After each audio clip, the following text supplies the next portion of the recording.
Mm. Go away, I'm busy. Fine. God, you people are needy.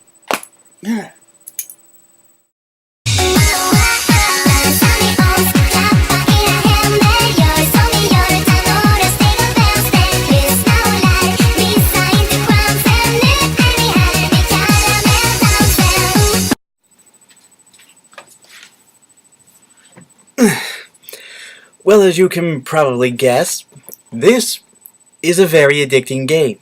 Octomania, put out by Compile Heart. And to date, I believe it's the only Wii game that they've made so far, which is a shame, because if they turned out more gold like this, I would be much more inclined to buy stuff by Compile Heart.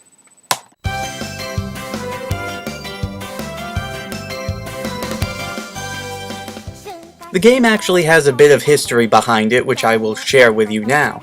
You see, originally it was an arcade game on the Sega Naomi system, and apparently the code for the game was so simple that it was pretty easy for Compile Heart and Idea Factory to take the code, recompile it, and put it onto a Wii disc with a few added features. And that's pretty much it. But with that being said, this is probably one of the strangest games I have ever played in my life.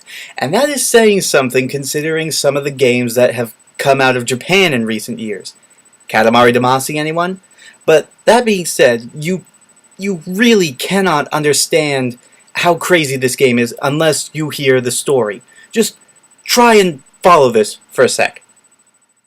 So the story takes place in the idyllic world of Lonropia, and I will just give you all a moment to stop laughing after hearing how ridiculous that name sounds, where the young apprentice magician named Kari is feeling rather hungry, so she decides to use her extremely volatile and unpredictable powers to summon up some takoyaki. The result of this? Dozens of multicolored octopi begin raining from the sky and threaten to bury Lonropia if she doesn't do something about it. And so, with no idea about how to reverse it and unable to do it with her own powers, she decides to go all around Lonropia, asking other people for help and ideas on how to stop this crisis before Lonropia is completely submerged in octopi. What kind of crack were they smoking when they came up with this idea? It's just... You know what? The only way you can really appreciate how crazy this sounds is by watching something like this. This is your brain. Happy, happy, joy, joy, happy, happy, joy, joy, happy. And this is what trying to understand the story of this game will do to your brain.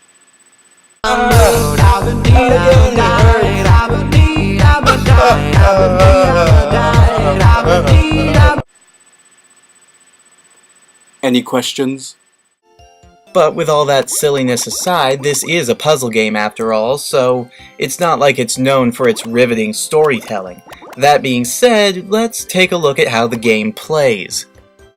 The basic idea is you control a crosshair that can rotate octopi clockwise or counterclockwise, and there are several grills on the grid, or what they call grills, each having 8 spaces around it. The basic idea is to try and fit the same number of the same colored octopi around the grill so that they are not only all the same color, but also match the number on the grill. When you do this, the octopi and the grill will disappear, and you'll be left with a bunch of puffs of smoke, I guess, that match the color of the octopi. From there, you can use the same colored octopi to create huge combos.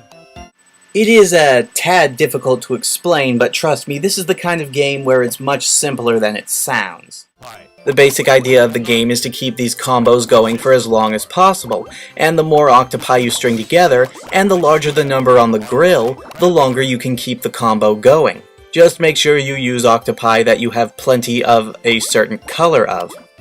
Now, in terms of gameplay, some people might be a bit discouraged that there isn't a whole lot to do here. But let me tell you, this is the type of game that does not need to have a lot of variety in order to be extremely addicting. The footage you've been seeing so far is from the Endless mode, which is just what you'd expect it to be. The basic idea is to survive for as long as you can. As the octopi start raining down faster, the numbers on the grill get higher, and the amount of colors you have to keep track of also gets bigger. Now, if it looks like you're about to lose, the game does offer you one way to save yourself. When the screen is completely full, you'll be given a 3-second countdown, and if you manage to get a combo before the countdown finishes, you will be able to keep on playing. However, if you fail to bring about a combo, well, it's game over. And in Endless mode, for performing certain actions, such as getting a very high score, or doing something impressive, you will get bonus points. I know that kind of goes without saying, but the bonus points here are used to try and get yourself to a new rank, whether it be something like Octo Toddler, Octo Child, Octo Monk, and so on and so forth. And it's always fun to replay this mode and try to get to the next rank that you didn't see before in Octo Dumb stuff. See, Arcade and Original are basically the same thing in this game, and they both have 3 modes: Endless mode, 2-player mode, and Player versus Computer. Now, the Player versus Computer mode is basically what you'd expect. That is the story mode of this game. And all 16 characters actually do have their own story modes, which are pretty extensive. You fight against every single other character in the game at least once in their story modes. The roster is actually pretty extensive, with 16 different characters, each of them having their own personality, stage, and storyline, and you're going to want to play with all of them at least once. The game is also very unique in that each character has their own special attack that they can use against their enemies in multiplayer battles. But the cast itself is just as strange as the story driving this game forward. Some of the more notable characters include Kari, who I mentioned at the beginning of the review, Angelique, a lazy and schizophrenic angel, Exaltus, the prince of the demon lord and a total mama's boy, Octobot, one of Exaltus's flunkies, and Tacobo, an octopus who serves fried octopus. Pfft, friggin' cannibal. Oh, you'll have to excuse me, I need to go and make some human-flavored ramen, and You saw nothing! Progression in story mode is fairly straightforward. After you choose your character, you'll get a brief cutscene that introduces their mission in the world, and after that, you'll just go from stage to stage where you'll see a brief conversation between a specific character and your main character, and then they will inevitably